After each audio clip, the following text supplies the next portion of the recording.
Hey, what's going on, guys? Let's try this problem right here. Here what we are trying to do is we are going to do nodal analysis method to find out the voltages. Now in order to do nodal analysis method, we have to follow these 7 steps. The first step is find a reference node with known voltage. Now the easiest things to do here is we have to connect this one with earth. So if we connect this one with the earth, the voltage is going to be 0 voltage, and that's going to be the known voltage, right? So that's what we have done here already. So this is connected to the earth, and that's 0 voltage. Now let's look at the second part. Assign voltages to the other nodes. So we have totally 3 nodes: 1 node, 2 node, and 3 node. So this node we already know, and these 2 nodes were unknown. So that's why we put V1, V2, and that's the question. We have to find V1, V2. That's the main thing, right? Now let's look at the third part. The third part is saying assign currents to each branch. So first of all, we have the current to this branch, that is 10 ampere. Here we have current 5 ampere, and wherever we don't have current, we put I1, I2, I3. So that's why we put I1, I2, I3 right here, right? Now let's look at the fourth part. Fourth part, we have to apply Kirchhoff's current law to each node. So Kirchhoff current law is basically whatever the current enters must exist.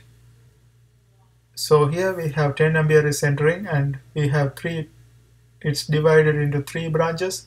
So all the 3, whatever the current we have in 3 branches, that's going to be equal to this current, right? So that's what Kirchhoff's law. So here that is fourth part. So we are going to put 10 is equal to 5 plus I2 plus I1. So this is one of the Kirchhoff's law, and also we can apply Kirchhoff's law to this part, because we have I2 and 5 ampere is entering this one, and I3 is exiting. So here we can use the Kirchhoff law again, that is 5 plus I2 is equivalent to I3, right? Now we have Kirchhoff's law. Let's look at the next step. Next step is saying define each current using Ohm's law. And we know that Ohm's law is V is equal to IR, right? So if you want to if you want to define this one in terms of current, we have to rearrange this one. I is going to be equivalent to V over R, right? So here what does this mean is I is equal to voltage drop over resistance. So let's look at the I1. For I1, the voltage drop is going to be the voltage difference, like V1 minus 0. So that's going to be the voltage drop over the resistance between them, that is 6. For I2, the voltage drop is going to be V1 minus V2 over the resistance that's between them, that is 4 ohm. And the third one, I3, we have voltage drop that's V2 minus 0 over 2, right? So we have all the voltage, all the currents in terms of Ohm's law. Now let's look at the next part. Next part is saying substitute the current definition into a node current equations. So what we have to do is whatever the current we found out in terms of voltage, we have to apply this one in the Kirchhoff's law. So we have 2 Kirchhoff's law equations. So we have to apply this one into this Kirchhoff's law and write this one as voltage. So let's go ahead and plug the values. 10 is equivalent to 5 plus I2. We know that V1 minus V2 over 4.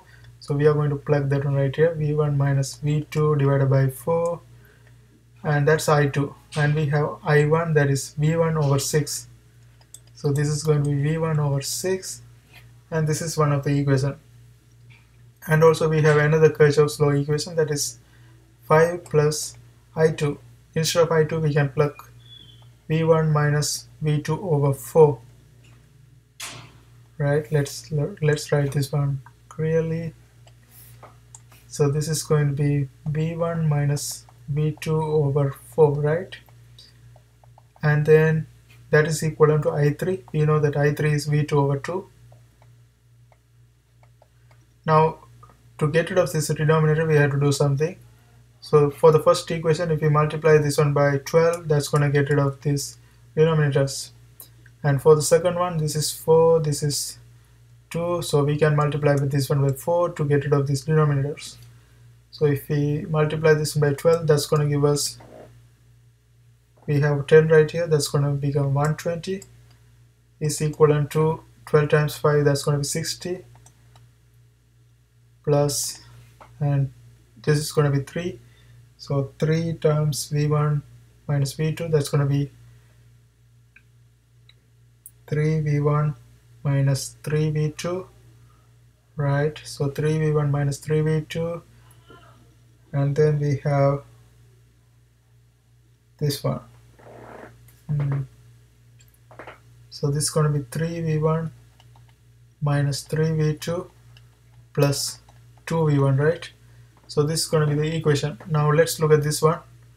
So this one, if we multiply this one by 4, this is going to become 20. 5 times 4, that's going to be 20, and then the next one is going to be v1 minus v2, that's going to be equal to 2v2, right? 2v2. Now we can simplify this one and also arrange this one in linear form, like we can bring all the v to one side and the number to the other side. So here if we do that one, that's going to give us 5v1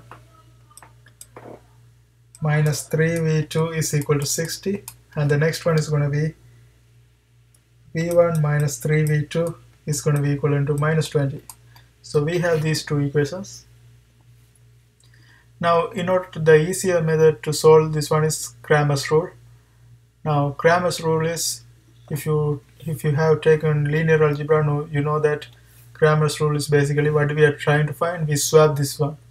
Like if you want to find v1, you have to swap this one with this one and find the determinant, right?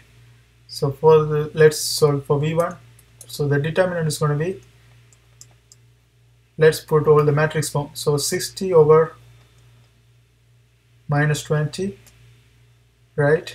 So instead of this one, we swap with this one with this one. So let's first of all write everything in terms of matrix form to avoid confusion. So this is going to be 5 minus 3, 1 minus 3, 60 minus 20. Now what we are doing is, if we want to find v1, we have to swap this one with this one, the first column, and the other one remains the same. Other one is minus 3 minus 3, and that's determinant over original function, original matrix. That's going to be determinant of 5 minus 3 over 1 minus 3, and if you calculate this one, you should get 20 voltage, right? So that's going to be the v1, 20 voltage. And for v2 we have to do the same thing. So for v2 what we have to do is, we have to swap this one with this one and find the determinant and divide by the original determinant. And if you calculate v2, that's going to give you 13.3 volt, right? So we have these 2 volts. That's the main question. Now also, if you want to find current, you can go ahead and plug in this equation. So we know that v1 is 13.3 voltage. So let's write this one clearly. v2 is 13.3 voltage. Here we have to apply v1. v1 is 20 voltage. 20 divided by 6, and if you calculate this one, you should get, this one should give you 3.3 ampere, 3.33 ampere. And also if you substitute these values to this one, you should get 1.67 ampere. And also I3, that's going to be 13.3 divided by 2, that's going to give you 6.67 ampere, and that's going to be the final answer. I hope this video is helpful to you. See you next time.